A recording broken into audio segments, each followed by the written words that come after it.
an activist, and has written over 36 books, including The Original Blessing, The Coming of the Cosmic Christ, A Spirituality Named Compassion, The Hidden Spirituality of Men, Christian Mystics, and many more. So I'm very excited to have him on the show today. Welcome, Matthew. Thank you, Kelly. Yeah. Thank you for the work you're doing in bringing the mystics alive. Yes, absolutely. It's a wonderful thing to be a part of. I'm glad you have mystics on your mind. Yes, indeed. I was curious, Matthew, if you'd start us off today just by sharing how you came to discover the mystics, because there are millions of Christians who are completely unaware of even having a mystical tradition within Christianity. And even those of us who are in, monasteries or convents aren't always well formed in it. So I'm curious how it came across your radar in the first place. Well, when I was doing my studies with the Dominicans in the early 60s, I went to my superiors one day and said, look, I said, my generation is going to be less interested in religion and more interested in spirituality. And of course, spirituality is the experience side of theology. And I said, and we don't have a single course here in spirituality. Now we're trying to live it and all that, but we don't have a course about it and about the mystics. We didn't have a single course on the mystics in my training. And I said, so send someone on to get a doctorate in spirituality. And I said, I'm happy to volunteer.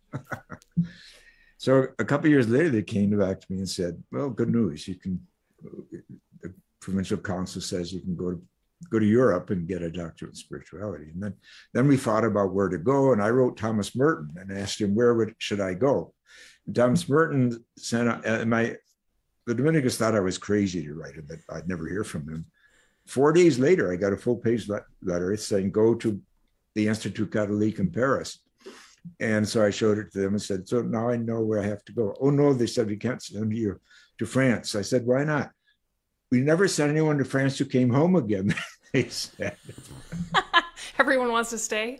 Exactly. So it was like a standoff for 2 months. I kept hitting him over the head with Merton's letter.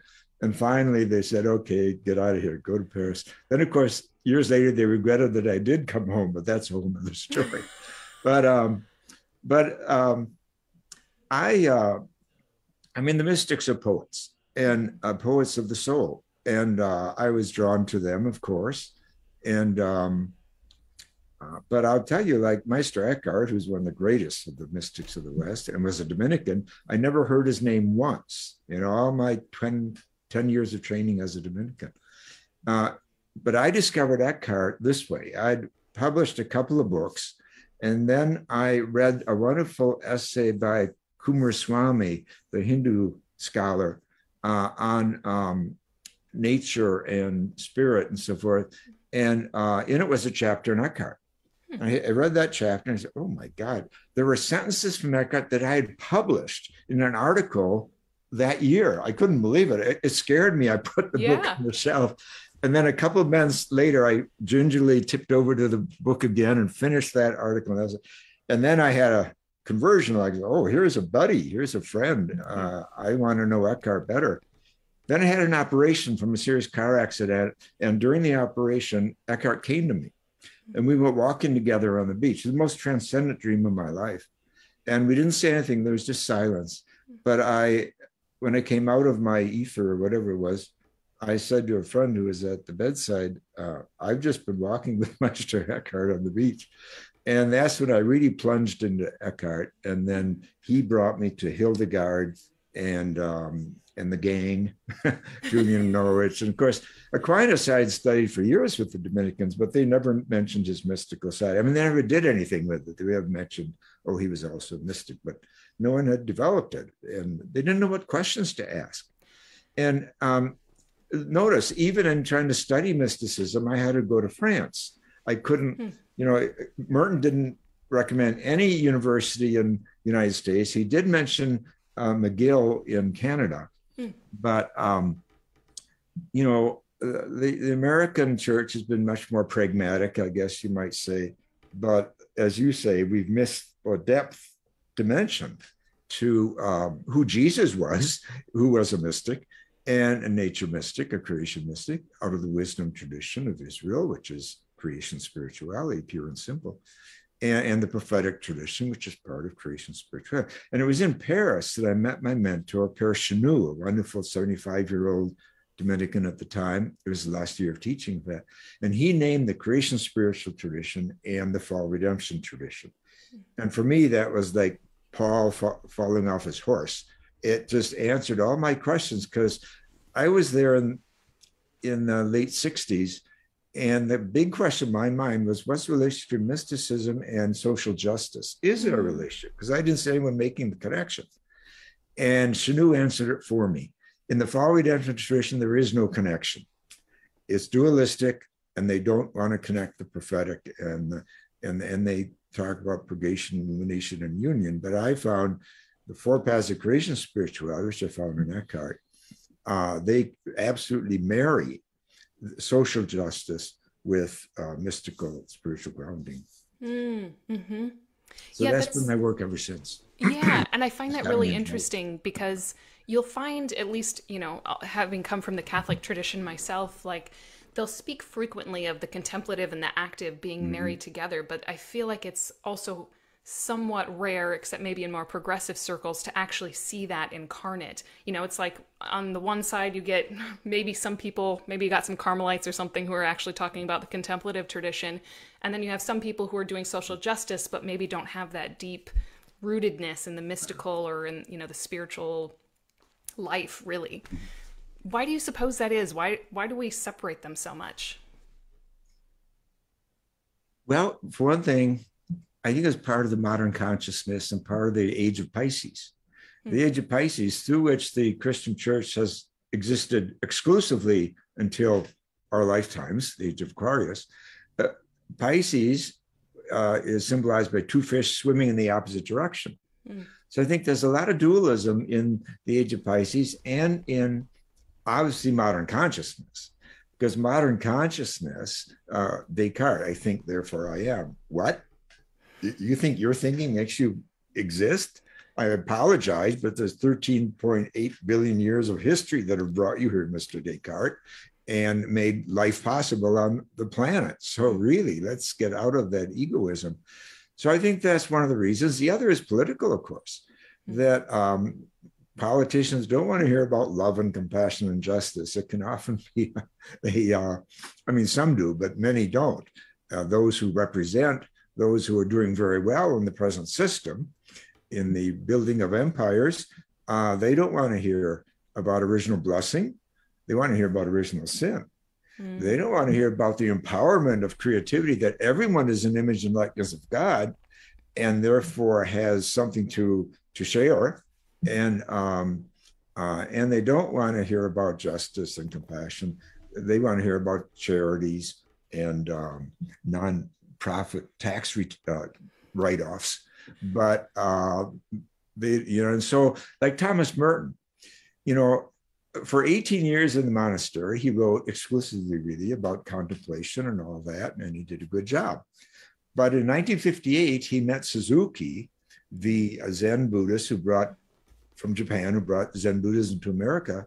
And Suzuki said, you have to read your one Zen thinker of the West, Meister Eckhart. And Merton said, well, he was condemned by the church. And Suzuki said, I can't help that. So Merton sat down and started to read Eckhart, because until then, he was very suspicious of Eckhart. Because you see, Eckhart was condemned a week after he died in the 14th century under a very corrupt pope.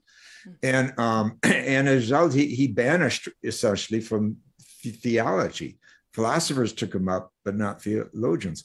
But the point is that he converted Merton to being just a contemplative and dualistic, an Augustinian-based monk full of guilt and shame, to being a prophetic Christian. So the last 10 years of his life, from 58 to 68, Merton was a different person. You can see it in the titles of his books. He's writing about war and peace. He's writing about the Vietnam War. He's writing about women's rights. He's writing about indigenous rights, about the genocide toward the American Indian, and all this prophetic vocation of his came flowing out, and it was all due to Eckhart. And he said that he said Eckhart in his Asian journal, writing it on the side, he would say, Eckhart is my lifeboat. Eckhart is my lifeboat. And his second to last book, is on Zen and the Bird of Appetites is Paul Eckhart and Suzuki. So he's bringing East and Western mysticism together there too. So that's just one example of someone who did integrate it. But again, it's Eckhart who's so at the core of bringing justice and spirituality together. Justice, the mystical and the prophetic is the language I use. And I think that's appropriate language because it's quite, it's as Jewish scholars have told me, the four paths that we lay out are Jewish. Therefore, they're biblical. Therefore, Jesus knew them. Jesus never heard of original sin, never heard of it. It was first used in the 4th century, the same century the church inherited the empire, by St. Augustine. So, whereas original blessing, the Jews jump on that. They get that. Reread Genesis 1. It's all about goodness. Blessing is just another word for goodness. The whole goes through all of creation, it's all good. And at the end, when humans arrive, it's very good. The sin thing, that comes later. But first comes the via positiva. And religion, when it's bought by empires, doesn't want to talk about the via positiva that much. It wants you to get on your knees and obey, whether it's the empire asking you to obey or whether it's religion asking you to obey. It doesn't encourage creativity, the via creativa, and therefore not the via transformativa, because the prophets were all creative. And they were all artists in their way. Even Gandhi and King, I used to call them social artists because they organized the anger of the people. And instead of it venting and being destructive, the nonviolent approach is to organize, to fill the jails, to do the marching, to march to the sea. That's prophetic because it is interfering, but it's also mystical. So to me, spirituality is both the mystic in us, which is the lover, that side of us that says yes to life, and the prophet, which says no to injustice. And it's that balance of both that makes us adults spiritually. Contemplation alone is not enough. And you can get very comfortable being a contemplative. But stepping out, think of Thich Nhat Hanh, a saint that has just passed.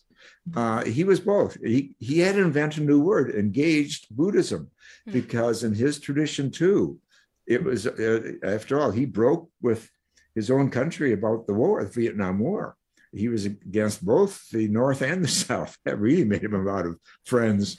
He had to leave because of that. But so the prophet is the mystic in action, William Hocking says. The prophet is the mystic in action. So it is that love that you learn in contemplation that sets a fire in you, that you're willing to take on forces that are dangerous, large forces like King did, and like Jesus did, and like Merton did. Yeah. Yeah.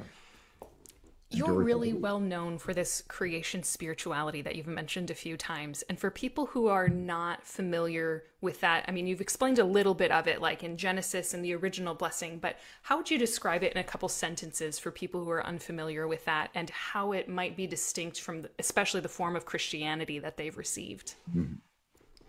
Well, the form of Christianity that most people have received, unfortunately, is what Chenu, and Chenu was a great church historian. He was very important at the Second Vatican Council, but he was silenced by Pope Pius XII for, I think, 12 years, forbidden to write, because he was working with the Marxists after the war, and he was reinventing the education for priests, for Dominicans, and it was too much for Rome to take in the 40s and 50s. But Chenu says there are two traditions in the West. One is fall redemption. It begins with the fall, and then everything else is about redemption. And that's become the dominant version of Christianity since the Black Death, since the 14th century. And that's why Julian Norwich is so important. She's sitting over my shoulder here, because she lived through the Black Death. And yet she stayed absolutely true to the other tradition of spirituality, which is older, because it's in Genesis 1. It's in the first author of the Bible, the J source.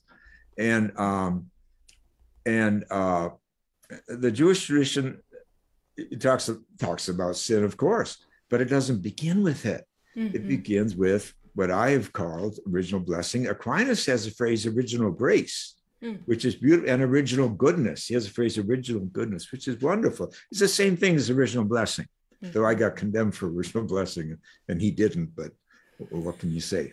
There were better theologians in the 13th century than in the 20th in the Vatican. But so the original blessing or creation patriarch tradition is the oldest tradition in the Bible, is tradition of Jesus. Why?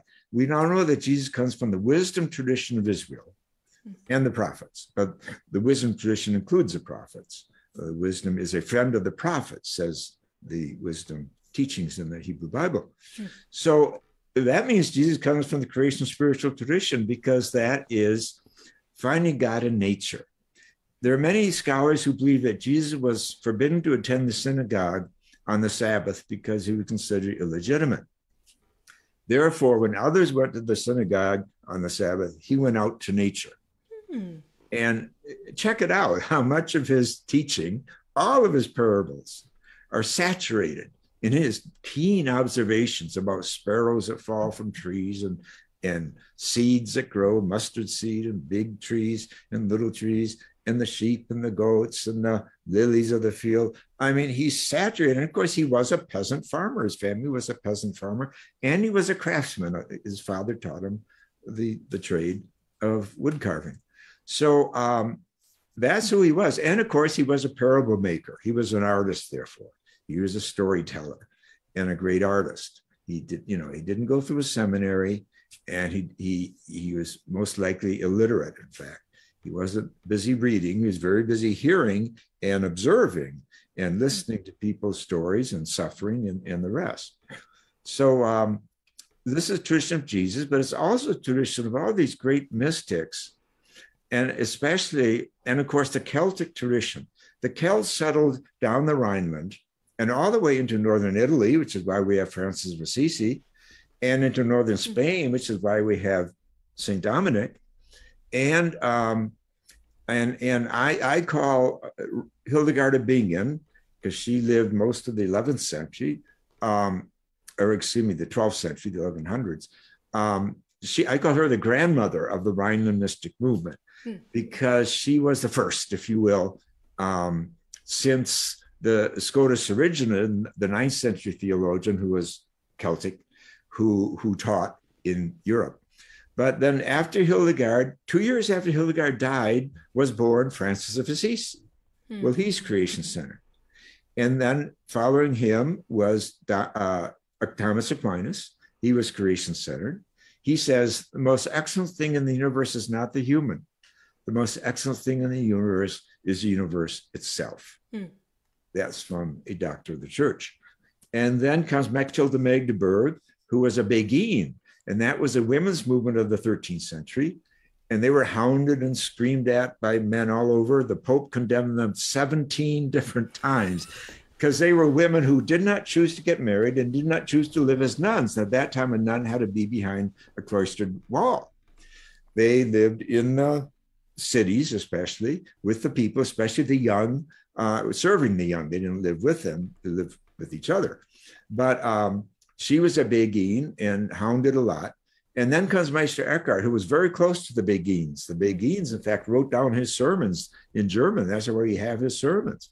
And he was condemned by the same Pope who condemned the Beguines 17 times, John the 22nd. But that was a week after Eckhart died. And then after Eckhart comes Julian of Norwich. So there's this incredible lineage. And then comes the Black Death. And you see, Julian was 7 when the bubonic plague hit for the first time. And then it kept running back in waves her entire lifetime. She lived into her 80s. And everyone else was freaking out about, God is trying to punish us for our sins. That's why the plague is here, they said. And others said, it's nature's bad and all this. She reinforces the the beauty and the goodness. And she says, God is the goodness in nature. God is the goodness in nature.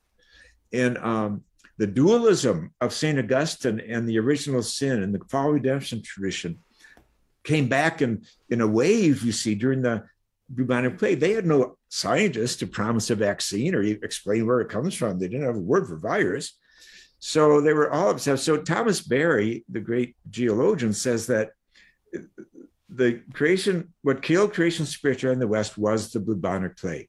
Now, after the 14th century, everything was about the fear of death and the fear of nature. It was no longer about finding God in nature, which is where Jesus found God and where creation spirituality finds God, but it's about the fear of nature and the fear of death. And you see this in the 16th century with the Reformation. Not only the Reformation, but the Counter-Reformation from the Catholics. None of them are talking about creation. Now, John the Cross is, as a mystic and as a poet, but he stands alone almost in that.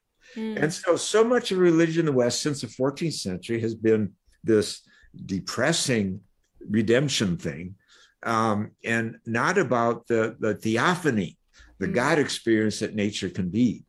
And then, of course, there was a split with science in the 17th century. And I ascribe that to the moment, really, when the church burned Giordano Bruno at the stake. What was the issue? Who was Giordano Bruno? He was a Dominican, like Eckhart, like Thomas Aquinas, like myself.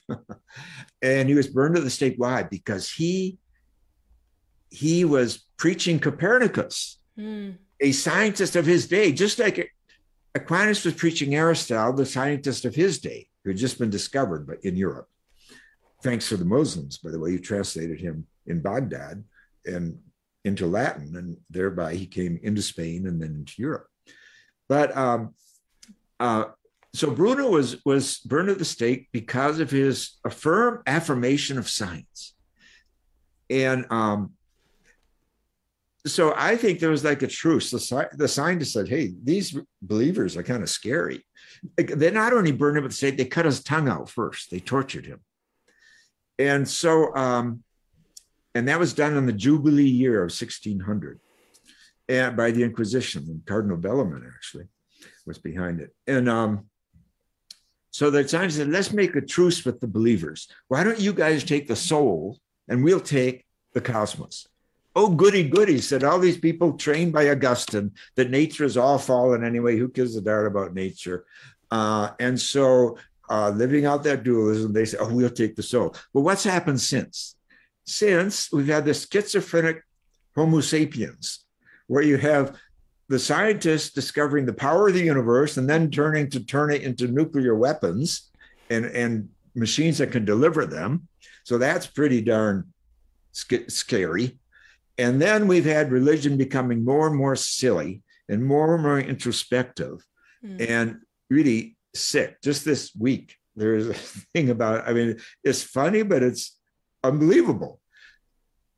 A priest in a parish in Phoenix, turns out when he was baptizing children for years, he said, we baptize in the name of the Father, the Son, and the Holy Spirit. And now the bishop has kicked him out of his parish and he has to do penance. And now they wonder, they're saying, and then the CDF from Rome has chimed in and said, oh my God, they're losing their minds over this. No one's been baptized and people have been married. Doesn't mean it means their marriages aren't real. Priests are not real priests. They have to be reordained because of this. And they go through the whole thing. And it's so crazy. Right, because he said the magic spell wrong. Yeah, the world is burning, meanwhile. There are other important things going on. I don't think God gives a damn whether you say the word I or we. Furthermore, the Catholic Church, Roman Catholic Church, accepts the baptism of Orthodox. They've never baptized with those words. They have a different baptismal thing. And the same with Protestants, which the Catholic Church also recognizes. So the whole thing it just shows to me the sickness of an organization that has lost its roots and in the mystical truths that Jesus taught and that other mystics have built their lives on and that we're all invited to participate in.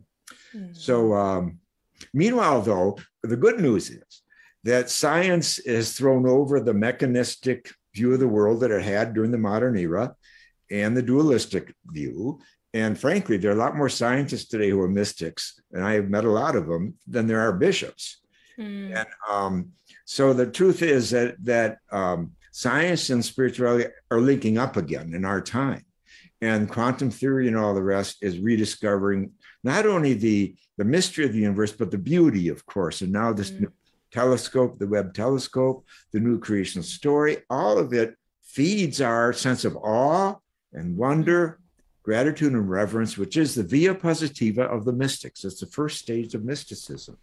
As Rabbi Hesse says, awe is the beginning of wisdom. And if we can move as a species from knowledge to wisdom, which means from the exclusive patriarchal and masculine to a balanced feminine and a healthy masculine, we may save ourselves. But that, to me, that's our last hope as a species. And one thing I've been meditating on a lot lately is they're discovering all these cousins of ours. You know, we've heard about Neanderthals because they were from Europe, but and then we've heard the denizens, and they were part Europe, Siberia, and so forth. But now in Southeast Asia, they've discovered 12 more of our cousins, you know, and that is, of course, hominids like us who are really just.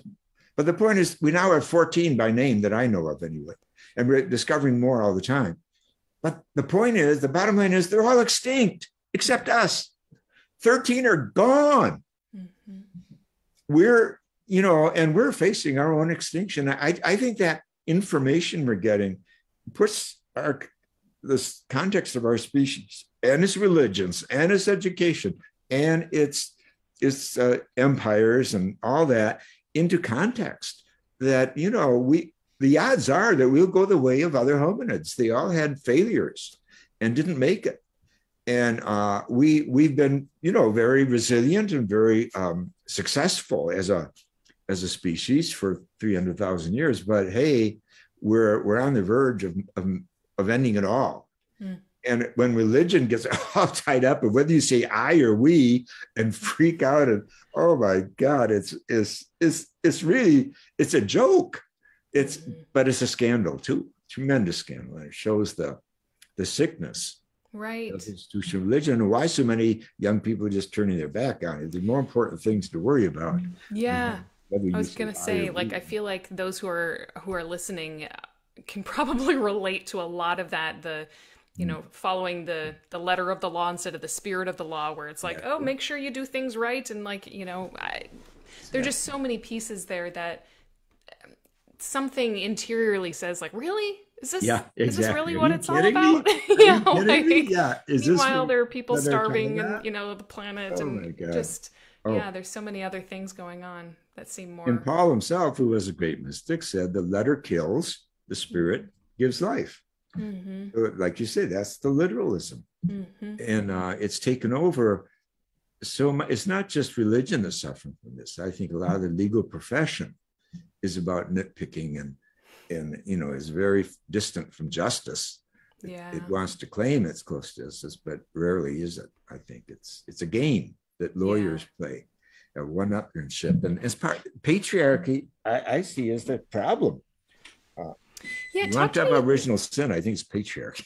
Yeah, I was going to say, talk to me a little bit about the relationship of patriarchy with kind of this fallen redemption schema versus creation spirituality. Like, how do they relate to one another? Well, you know, also, you see, contemplation, I think I would call the more feminine dimension of religion. It's about silence. It's about receiving. It's the via negativa. And therefore, it's about darkness and union, profound union and silence, and also art. Because as I tell my students, there are two responses to mystical experience. One is silence, and the other is creativity, or to art. So you want to dance, you want to sing, you want to write a play, poetry. But you know, that's the via creativa. You know, Patriarchy says, I once had a dream, even though a man, I was pregnant with nothingness. And out of the nothingness, God was born. That says so much. It says, it's talking about the via negativa, the nothingness experience. But it's also talking about the via creativa. So the via negativa precedes the via creativa. And it's like mind emptiness has to precede mindfulness. And so we have to calm the mind. And that's what meditation contemplation does, I think. It calms the reptilian brain. Because the reptilian brain, and I'm getting to patriarchy, I think it's the basis of patriarchy. A reptile, with a reptile, it's win-lose. You don't compromise with an alligator or a crocodile. It's win-lose. They're not real good at bonding with their own children, but they're very good with lying in the sun alone. Alligators like to do that a lot, and so do snakes and others. So I think they're very good at contemplation then, because the word monk, monos, means solitude. So our reptilian brain is very susceptible to solitude. It's how you calm your reptilian brain. Nice crocodile. That's what meditation does. And that's so important because the reptilian brain is 420 million years old. Our mammal brain is exact half, 210 million. Now, all the great spiritual teachers, Jesus and Isaiah and Buddha and Lao Tzu and Chief Seattle and Black Elk and Dorothy Day, they're all calling us to compassion. Compassion is a mammal thing because the very words in Hebrew and Arabic for compassion comes from the word for womb. So the womb people are the mammals. So this is what all the great teachers are telling us. You're capable, in Jesus, Luke 6, be you compassionate like your creator in heaven is compassionate. So it's such a universal idea. The Dalai Lama says we can do away with all religion, but we can't do away with compassion. Compassion is my religion. That's a quote from Dalai Lama. Well, that's Jesus 6:26 and Matthew 25 and all the rest. It permeates his teaching. And in the Jewish tradition from which Jesus derives, of course, compassion is the secret name for God. But Jesus let that secret out of the bag in Luke 6. So my point is that patriarchy is built on the reptilian brain. It's I win, you lose. That's the definition of patriarchy. And Rosemary Ruther says it's built on dualism. And she is, of course, one of the pioneers of feminist theology. She says that patriarchy's essence is dualism. And that's where you have St. Augustine and fall redemption religion. You're saved or you're not. And you only can be saved in this way and not that way and all the rest. And but that's not how the world is. It's not how the universe or cosmos is. So the patriarchy has served the interests of empire. And patriarchy came along, from the best we know, around 4500 BC. For thousands of years before that, they were basically goddess civilizations, and they were not built on conquering other people. And in fact, we find no weapons in these ancient structures from that era when the goddess reigned, when the mother reigned. And what we do see are thousands of statues of, in fact, I have one here that someone sent me, of the pregnant goddess. Thousands of these. And men say, oh, it was all about orgies. No, it wasn't. Marisa Gamutas, the great archaeologist, points out it was about honoring creativity, not just in the female, but in the male too. That's what the Green Man archetype is all about. How men too are generative, like nature is, and so it's honoring the via creativa. It's honoring, and that is biblically, of course, honoring our being the image and likeness of God, that we are co-creators with God. And that word is actually used by St. Paul. And so that's the via creativa. So patriarchy resists and of course wants to banish the strong feminine. There's a brilliant book that came out several years ago by one of the founders of chaos theory, a mathematician who teaches at University of Santa Cruz. I've done some work with him. and it's called Gaia, Eros, and something else. But he traces a history of patriarchy. And he points out that under the goddess times, one of the goddesses was chaos. Chaos was honored as a goddess. But when patriarchy took over in around the 5th century, 5000 BC, this empire thing happened. And of course, the cities happened because agriculture was building up and all that. And the warrior thing happened. But what the important thing was, the myths were changed. No longer was chaos a goddess. Now she was the enemy. And it was the masculine rulers of these new kinds of communities that had to control the goddess chaos. And he said, religion picked up on that, and religion became patriarchal. And it had to control goddess and women, because women represented chaos because birthing was so chaotic, and creativity disturbs things.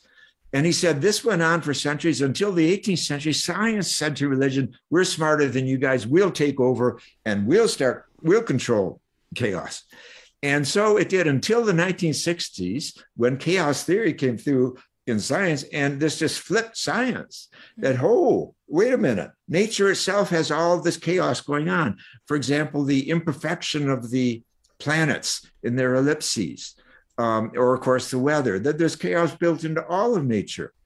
Now, we did a workshop together at a UU church once, he and I, and he talked about chaos in science, and I talked about the via negativa in mysticism and the dark night of the soul, and that's all chaos. And afterwards, a woman came up to me. She said, I'm a midwife. She said, nothing is more chaotic than birth. She said, there's blood all over the world, walls. She said, it's a mess. But out of it, and she held her hands like this, out of it comes this wonderful living being. And it just hit me so hard, so strong, that this is the basic battle going on in the mind of patriarchy. It's about control. It's always about control. Look at these laws going on in Texas and everything in the Supreme Court about who's going to tell women what to do with their bodies. You know, where does this come from? This is where it comes from.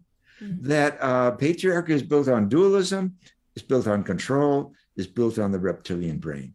And this is where contemplation, which gets us beyond the reptilian brain, is so important. It's a survival mechanism today. And of course, there's so many ways to meditate. And of course, some people find yoga useful, and some find Tai Chi and Qigong and Zen and just sitting. I mean, there's so many ways to meditate, but we must meditate because we have to tame that reptilian brain, because it's out of control. I mean, just look around you. It's running things. It's absolutely running things. January 6th, if that wasn't a movie about the reptilian brain at work, I don't know what is. It was in live color. And half of our country a third of it is in denial about its being significant. And so those are a few thoughts about patriarchy. Yeah, I find that so compelling. One of my favorite topics is neuroscience and polyvagal theory, and that's like aligns completely with that reptilian brain and how important it is to know about your own biology. That kind of left-brained, more masculine side that wants to control things takes over when you feel anxious, when you have a trauma trigger, when things like that happen, which is exactly what you're trying to do in any contemplative practice, is basically make your insides, your whole nervous system, know that you are safe enough to settle into that chaotic space of darkness and just mystery, unknowing. You don't know what's there, but to know that you are safe and you are held, and it's okay to relax into that, into your parasympathetic nervous system, which is much more of that feminine, receptive, relational part of ourselves. And that's where peace is found. So much. Even in the midst of chaos, in the midst of disturbance, and that's why I think it's so valuable today. I'm so glad you're doing that work. And the scientists too are doing that work. And of course, Einstein makes a point that the that values do not come from the rational brain, he says. Values come from the intuitive brain. That's his name for the right brain. I call it the mystical brain, same thing. But he says, and look at our education. He says, quote, this is Einstein, I abhor American education, unquote. Why does he say that? Because it only rewards you for the left brain work. You know, I mean, in America, whether you're talking grade school or high school or professional school, out goes art when there's a budget crunch, you see. And as if art is some kind of cherry on the top or something. But art, in fact, is where all our values come from. And it's where we learn to play and where we learn to imagine. And all this is the work of the, if you will, the contemplative brain and what you're talking about there. And so I think science, there's one more example where science is an ally today with authentic religious traditions. By that I mean traditions that know their own tradition. You know, the Dalai Lama says the number one obstacle to interfaith is a bad relationship with one's own faith tradition. And so if we don't even know our mystical tradition, which, as you point out, we rarely do, you know, we're not going to go anywhere in understanding the wisdom of Buddhism.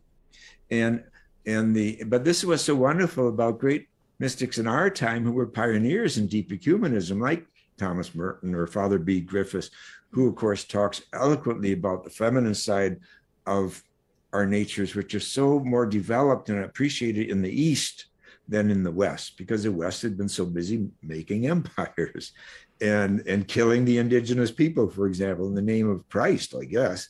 The discovery doctrine, do you know about that? That horrible 15th century 3 bulls from 2 popes, which essentially gave Europeans the right to go to Africa and to the New Worlds and do whatever they want to do to the people there, because these people didn't know Christ. I mean, it's just appalling. And I think the Pope should take those documents and burn them in a public event in St. Peter's Square. Now, he doesn't have to burn the original. They could put them under glass in a museum, but burn a Xerox copy, make a ritual of it, right? Burn Seriously, it and burn apologize. It in effigy. Start over. What's that? Burn it in effigy. There you go, burn it in effigy. Okay. We've done enough of that in the past.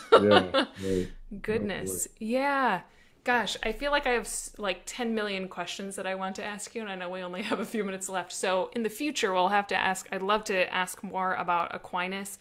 And I know you're in, not too long, you'll be speaking about Julian and Norwich to our Women Mystic School, which I'm very excited about. I'm excited too. Yeah. One thing, though, that I want to just touch on before we close today is I saw that your latest book is more of an anthology, like put together by Charles, is his last name Burak? Burak, yeah. Yeah, which feature your essential writings, but it's being released as part of the Modern Spiritual Masters series. And well, first of all, congratulations on that. But secondly, I'm curious, looking back over your life and all you've gone through and all your writings and teachings and all of that, like how does it feel to be named a modern spiritual master? Well, it's better than some names that I've received, like so it feels better than that. But you know, I learned a long time ago, and Eckhart is a great teacher of this, not to be over impressed by either insults or praises. You know, just keep going and be as close to your value system as you can. Try to live a life of integrity and let the chips fall where they may. So I would just put it in that category. It's a nice compliment. Compliments are nice, but I'm not attached to them. And or can I say projections? Negative projections aren't so nice, but I try not to be attached to them either. So put them in the same boat. Yeah, it's a wonderful thing to be. But it is a nice crew to be with, because they've done books on Thich Nhat Hanh and Gandhi and Richard Rohr and others, Flannery O'Connor, people who I admire very much. So I'm glad to be in that company. And frankly, it's the first book by a Catholic publisher in dared to publish me in maybe 30 years or so. So wow, yeah, that was one of the hard parts of the silencing and expelling of me under Cardinal Ratzinger and the New Inquisition, that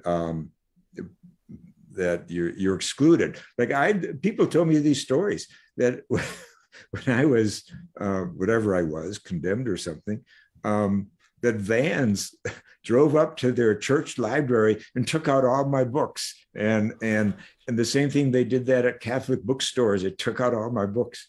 So, that's been a consequence of some of the abuse that I've undergone.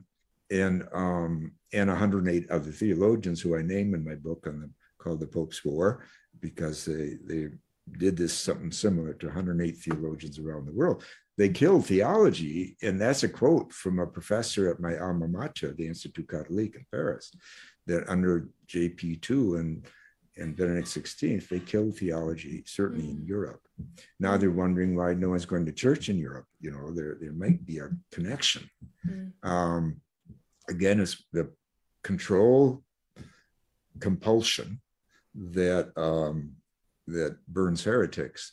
Sure. And newness and difference is scary for a lot of us, especially for our reptilian brains. Well, exactly. And of course, now in our culture, we have whole schools that are throwing books, good books, really good books. I want to throw books out of the children's libraries and stuff. This is always part of fascism.